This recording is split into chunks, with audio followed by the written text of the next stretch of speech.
What's up, everybody? Welcome to Cooking Live. I'm Chef Buck with Pasta 209, and welcome to another edition where this week we're going to be making one of my absolute favorites. Talk about sweet tooth and satisfying that craving, the traditional chocolate brownie. Now, this is the box we're probably looking for usually in the store. I'm always looking for Ghirardelli if I can find it in the past, and these come out okay, but when you're working with a box mix, you can only go so far with it because you're limited by what's contained in the box. So my biggest gripe with box brownies is probably the same as yours. They usually overbake, they usually dry out, and I want something that's dense and chewy and fudgy. So that's exactly what we're going to be making today. If you can make it out of the box, you probably have everything that you need at home to be able to make this from scratch, and I promise you it's totally worth the extra effort. It'll take like another 10 minutes of your time aside from making it out of the box, if that, and the results far outweigh anything that you can ever get from the box mix. So with that being said, here's what you're going to need for today. First, we're going to need a cup of butter. Now, I like to take a stick of butter and put it right here into a measuring cup so I can put it right into the microwave and melt it. That way there's no mess, there's nothing bubbling over. And the nice thing about using a measuring cup is it has line markings, so we can see exactly when we have 1 cup. So let's go ahead and melt our butter. We need to melt 1 cup. That's going to be 2 full sticks if you have the individual sticks in the refrigerator. So 2 sticks in the microwave.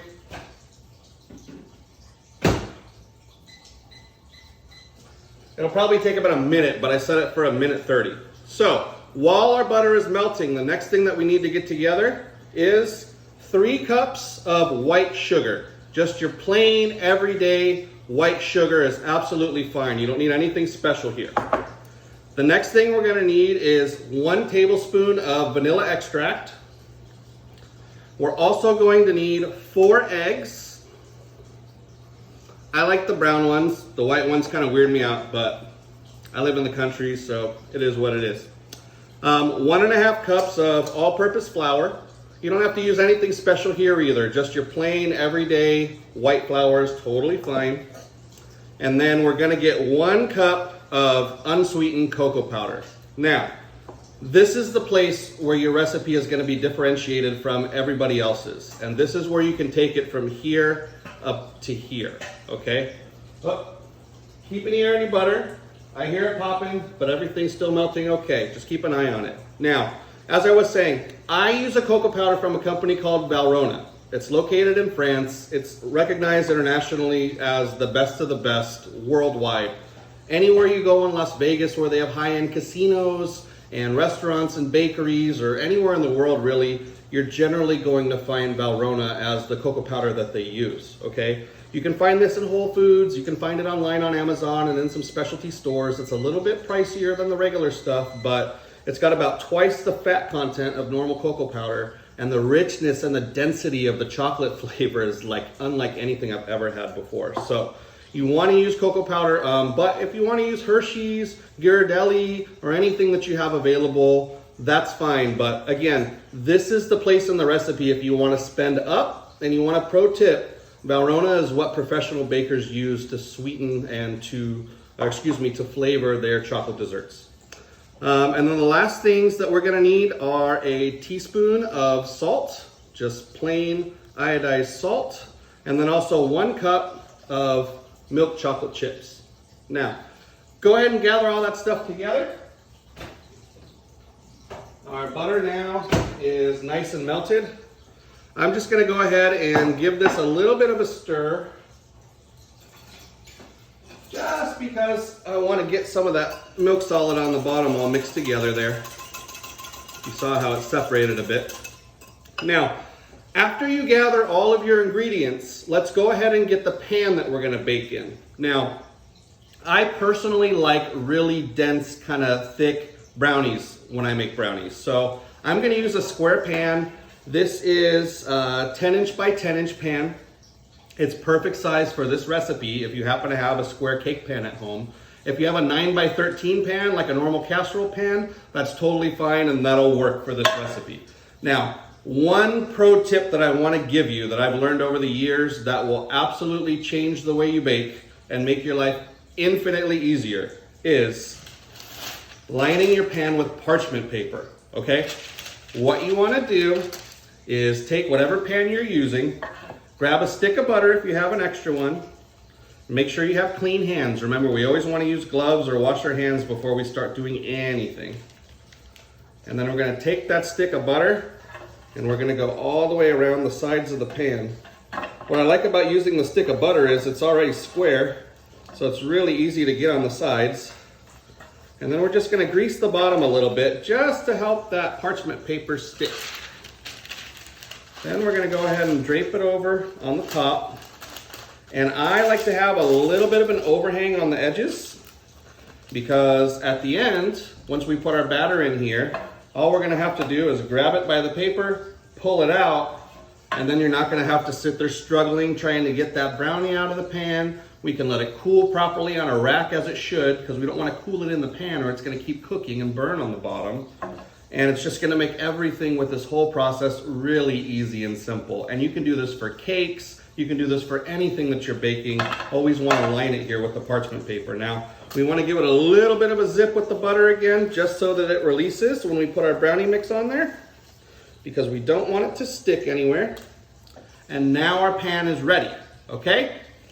So, next, we are now ready to combine our ingredients in our mixer, okay? I'm gonna go ahead and set our pan off to the side. If you haven't preheated your oven yet, we need to preheat our oven to 350 degrees for this recipe. And we're gonna be baking for about 40 minutes, depending on the size of your pan. If you're using a thicker pan like me that's a square size and you want thicker brownies, you're gonna be closer to about 45 minutes at 350 degrees. But if you're using a 13 by 9 inch casserole pan, a rectangular one, 40 minutes should be adequate for what you need for this recipe. So, this batter can get a little bit thick, so if you have a stand mixer, I recommend using it for this recipe. If not, a hand mixer, if you have strong beaters, it'll work, but you're gonna have to get that on high speed and go carefully with it, okay? So, first thing that we're gonna do is take our melted butter and we're gonna pour it right into the bowl of our stand mixer right here, just like so. Once we've got our butter into our stand mixer, the next thing we're gonna do is add our 3 cups of white sugar into the same bowl with the butter.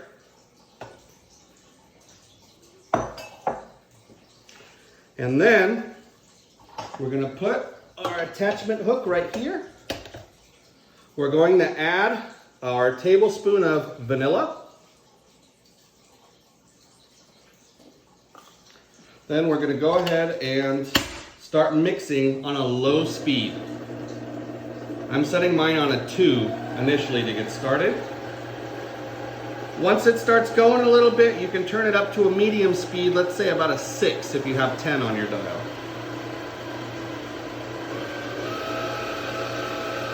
And we're just going to let that mix for about 25-30 seconds. So while this is mixing, we're going to go ahead and grab our all-purpose flour and we're going to mix our dry ingredients together. This looks like it's come together pretty well inside the bowl.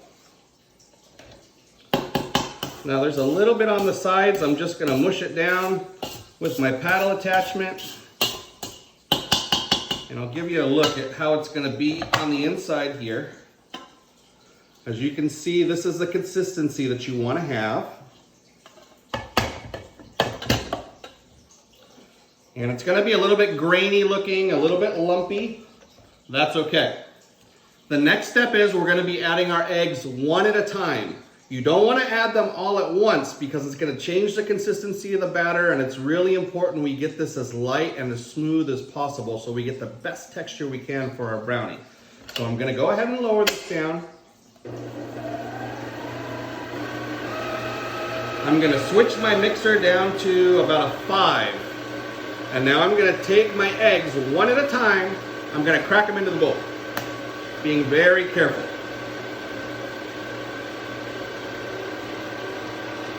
Now, if you're intimidated by cracking eggs into your mixer while it's moving, I get it. it took me a long time to get comfortable doing it like this too.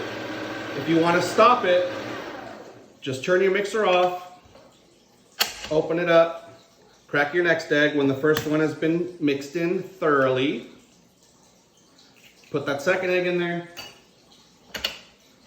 and then hit mix. If it's cool with you guys, I'm gonna do it the way I normally do it, popping it on the side, but I want you to be as comfortable with this process as possible. So, everything's starting to smooth out now. After the second egg, it's not really grainy anymore. Now it's a light color, very pale yellow. The eggs are mixing in really nicely. That's egg number 3. I always keep my shells nearby so I know how many eggs have gone in, because it's really easy to lose count. And that's why I only put as many as I need for the recipe in front of me, because I promise you, if I had the carton, I'd be like counting over and over trying to figure out how many eggs I put in already. So, last egg, number 4. Whoop. See, I just got myself. That's why you wear an apron or you wear some kind of protective covering. All right. So now all my eggs are completely incorporated in. All my wet ingredients are mixed. I can turn off my mixer now. And I'm going to go ahead and take this off just so I can show you exactly what it looks like. Now you can see it's kind of soupy. It's light, it's frothy. It's almost like if you made a frothy smoothie. It's like the texture and the consistency, right? Now we're going to add all of our dry ingredients to this. So, we need to mix everything together first. I put my flour into a larger bowl initially because we're going to mix our cocoa powder into our flour. So, go ahead and grab your cocoa powder and drop it right into the bowl. Then go ahead and grab your salt and pour that in as well. Recipes always call for sifting. I say, why sift when you can whisk? It's a lot easier, and most people don't have a sifter at home. I don't even have a sifter at home. Whisking works just as well. Basically, you just want to mix it together so that it's all one uniform color and you don't have a mixture of flour and chocolate. Basically, you shouldn't see any more white when you're done mixing all this. It takes about 30 seconds if you're counting. It's going to look just like that when you're done. And now we are going to take half of this and put it into our wet ingredients. So about half of what you have in the bowl. And now remember, our mixer was just on 5, and we don't want to get a in the face. I mean, you might like it if I got a in the face, but we're going to go ahead and turn this down all the way to 1, because now we're mixing dry ingredients and we don't want it to go flying all over the kitchen. So always mix on the lowest speed when you're adding your dry to your wet ingredients initially until they start to incorporate. Once they start to incorporate, then you can turn up the juice a little bit so that you can mix a little bit faster. All right, so now it's incorporating into our batter. Now we're going to put the other half that we had left in our bowl. And now our batter is going to start to thicken up as we mix it. Whoop.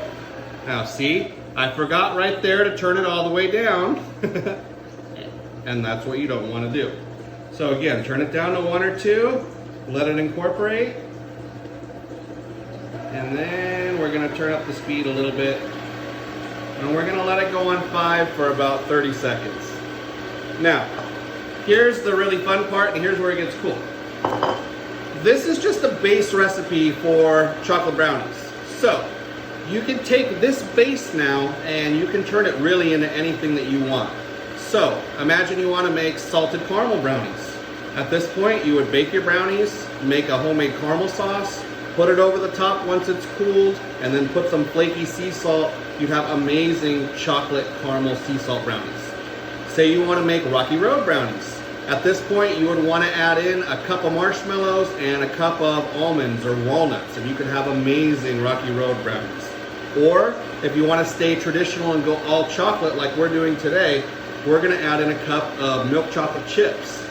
But you could do dark chocolate, white chocolate, coconut, if you want to make like an almond joy brownie. The possibilities are really infinite, but that's the cool part about baking, and that's what I want to share with you, right? When you're working out of the box, the thing is we're limited, and we're limited by what's in here and what we can do with it. When we start expanding what we're able to do in the kitchen with our baking and our cooking, and we learn new techniques and we learn new recipes, we can take this and we can customize it to make it anything that we want. We can take our own traditional flavors that we like to eat and incorporate it into these base recipes. And that's what I'm hoping to show you with these cooking live segments, is how to make it your own. I'm just gonna give you the shell and the skeleton so that you can figure it out and make it cool. And when you guys make it your own, post pictures of it, because I want to see that stuff. Every so often you guys send me pictures on the account by message about the things that you've made, and it really makes my day when I get to see not only you guys like what I'm doing here, but that you're making it at home and that your families are enjoying it. Because that's what this is all about. It's about family time, it's about food, it's about cooking good stuff, and we're gonna accomplish all that right now. So, at this point, all of my batter is mixed. Let me show you. It's very thick, and it's supposed to be really heavy like this. So don't be alarmed if it's super fudgy and thick. That's how the recipe is, and that's how it's gonna come out. It's actually gonna look a little bit underbaked to you when it's done. So you have to have a little bit of confidence and a little bit of trust in me when you're making this dish, but I promise, if you just do it the way we're doing it, it's gonna come out flawless, and you are gonna make amazing brownies. I know you are. So, this is the point we put our mix in. So I'm gonna do a cup of chocolate chips. Then I'm gonna put my paddle back on, and we're just gonna mix this at the very lowest setting because we don't wanna break them or anything. I know, fragile little chocolate chips. So, we're just gonna fold them in there. That's all it needs. Try and get as much of this off of the paddle as I can. And then of course, you know, one of the best parts of making brownies, do I have to tell you? Because you're probably already saying it out loud right now, right?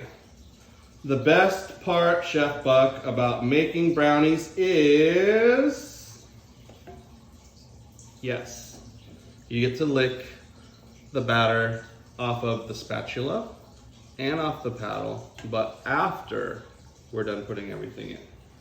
I'm gonna put that off to the side. That's gonna be our treat for all of our hard work. All right, now we need to get our pan. And we are going to transfer all of our batter into our pan. I'm gonna try and angle it so you can see. This is my balancing act to try and get this stuff out. But you just gotta keep kind of working it and moving it with your scraper.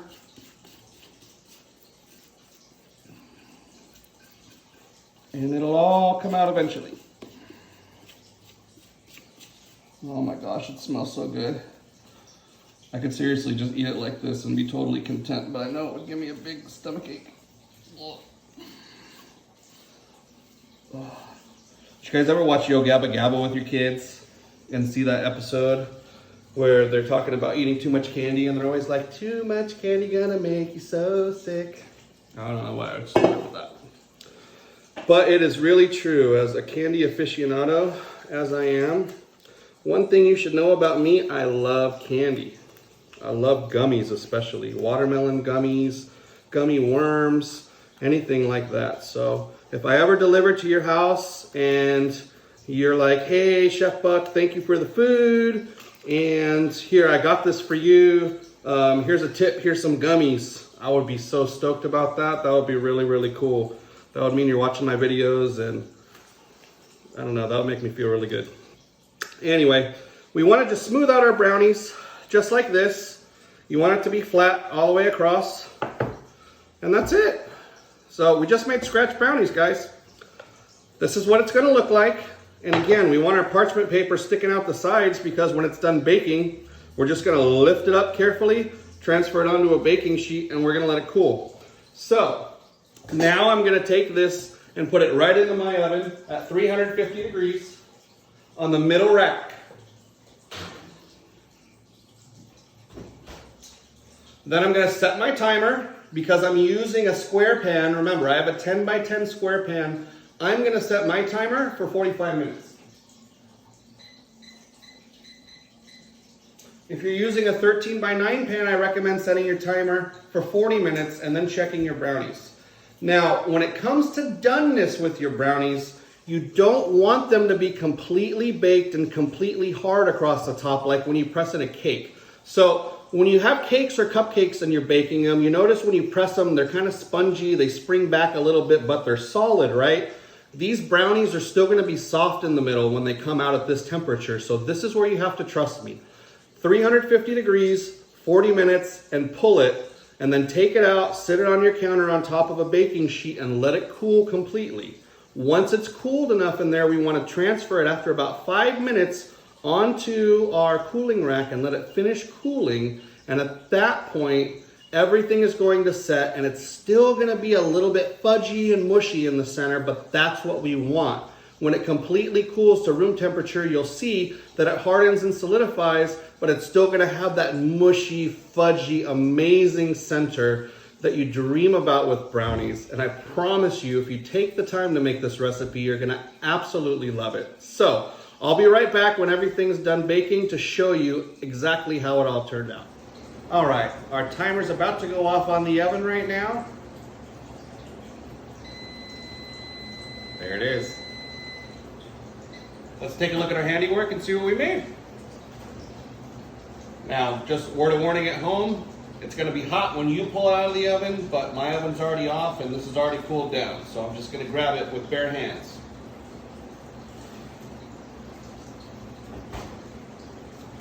This is what our final product's going to look like when it's all done. And here's where the parchment paper really is going to come into play. So I want to take a sharp knife and you want to cut around the edges, especially the part where there's not any parchment paper, just to loosen that up. You want to make sure this lifts out really easily. And once you pull this out of the oven, you cooled it on the tray for about 30 minutes. It'll be completely cool. It'll be really easy to do this. Grab it firmly on both sides, carefully lift it up, transfer it right onto your cooling rack. Then all you have to do is just really carefully pull this out from underneath. And now we have the most beautiful, from scratch, homemade brownies. And that's all there is to it. Put it on a nice plate. As you can see, it's got chocolate chips that come through when you cut into it. It's got a nice chewy center, but it's cooked all the way through. And as I told you, when it cools down and sits, you can see it's still fudgy and doughy on the inside, but it's completely cooked through. And it really doesn't get much better than this, guys. So I hope you learned something today. I hope you try this at home with your family. It's a great recipe to do with the kids. It's something that anybody would love to receive as a gift if you're just thinking about somebody and want to do something nice for them. Thank you for joining me on Cooking Live. I'm Chef Buck with Pasta 209. As always, you can visit us at www.pasta209.com. Check out our whole menu. We deliver to parts of Newman, Hillmar, Gustine, even parts of Turlock. Check us out. I would love to cook for you and your family, and have a fantastic week.